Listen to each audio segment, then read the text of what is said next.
Selin heard the universe even when it was silent. At 14, she could stand in the middle of the floating city of Luminara and feel thoughts brush past her mind like solar wind. Not words intent, emotion, fear, hope. She had learned to filter most of it. Had to. Otherwise, the noise would drown her. That morning, standing beneath the triple moons, Selin pressed her fingers to her temples as a sudden psychic ripple passed through her. It wasn't local, it was distant, and it was calling for help. Unlike her powerful siblings, Kale and Leora, Selin's abilities weren't visible. No glowing energy, no blades of light, no protective shields, just connection. She could speak mind to mind with Ilari, humans, even species that didn't share a language or biology. She could feel lies before they were spoken and sense fear before it spiraled into violence. Her father, Jack, once told her gently, "Your power won't win battles, Selin. It'll prevent them." Selin was never sure that was an easier burden to bear. The message returned that night, a faint psychic signal threaded through the vast emptiness of hyperspace, frayed and terrified. Selin followed it instinctively, slipping into a meditative trance. Images flooded her mind, a broken station drifting in the void, alien children hiding in the shadows, soldiers with blank, emotionless eyes, and one word repeated over and over like a desperate plea. Please.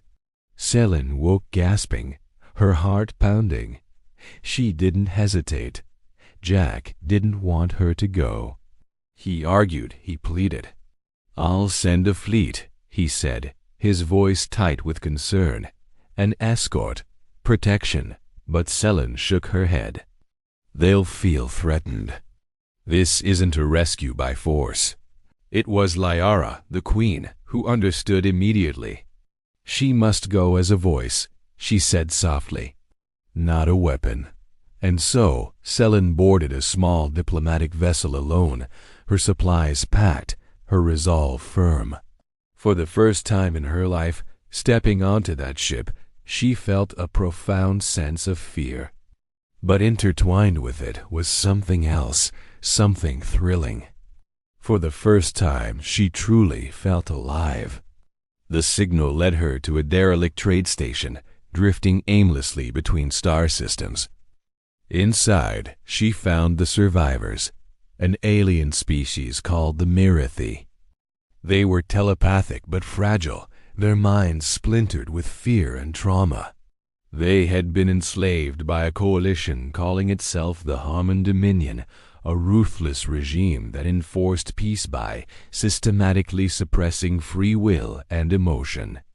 As Selin connected with their pain, a cold rage stirred within her. Peace built on silence, she realized, was just another form of violence. Among the survivors, she met Arvin. He wasn't a warrior or a leader. He was a navigator. His mind was calm, structured, a quiet harbor in the storm of the universe. Where Selin felt the chaos of 1,000 voices, Arvin provided a strange, comforting clarity. "You hear too much," he told her gently, his thoughts a smooth, steady current. "And you hear nothing," she replied, a faint smile touching her lips. In that moment, they balanced each other instantly. The Dominion arrived sooner than anyone expected, their ships surrounding the station like predators. Selin didn't fight. She surrendered without resistance. They bound her with psychic dampeners, devices designed to cut her off from the universe, and brought her before a Dominion overseer. It was a being who believed emotion was the root of all war, a flaw to be purged from existence. "You will be silenced," the overseer declared, its presence cold and sterile. Selin met its gaze calmly, the dampeners humming around her. "No," she replied, her voice steady. "You will be heard. The prison was designed to break minds, total sensory deprivation. No light, no sound, no psychic contact. It was an abyss of absolute silence. In that suffocating void, Selin nearly shattered. The cacophony she had always lived with was gone, replaced by a nothingness that threatened to consume her. But then, a flicker. Faint and distant, like a single star in an endless night, she felt Arvin's presence. His calm, steady mind became her anchor. And in that enforced silence, Selin learned something crucial about her power. It wasn't just about receiving, it was also about broadcasting. With new resolve, Selin reached outward, not violently, not aggressively. She spoke to the minds of the Dominion soldiers guarding her, the ones who had enforced the silence. She didn't attack them. Instead, she projected the fear they had buried, the doubts they denied, the memories of who they were before the Dominion took their emotions. Some collapsed, overwhelmed. Some fled in terror, and some listened. The prison doors opened, unlocked not by force, but by feeling. Selin refused to kill. When she confronted the Overseer again, it was not with a weapon, but with the full force of her empathy. She forced it to experience every suppressed emotion it had stolen from others, the joy, the sorrow, the love, the rage. The Overseer broke. Not dead, changed. With its leader fundamentally altered, the prison fell, and soon the entire sector was liberated. Selin escorted the Mirethi survivors to a safe haven. News of her actions spread like wildfire across the galaxy. A child had dismantled a ruthless regime without firing a single shot. Her father, Jack, wanted her back on Kepler 442b immediately. But the rest of the galaxy wanted her everywhere else. Worlds began to petition Selin for her help. Settle our border disputes, end our civil wars, heal our collective trauma. She helped where she could, but the weight of 1,000 worlds' pain was an exhausting burden. Arvin stayed with her, a steady and quiet presence at her side. "You don't owe the universe everything," he told her one night, as she stared out at the star-dusted void. She leaned her head against his shoulder, finding solace in his stillness. "I know," she whispered, "but I can't ignore it when it's crying." Their peace was short-lived. The remnants of the Dominion, enraged and desperate, struck back.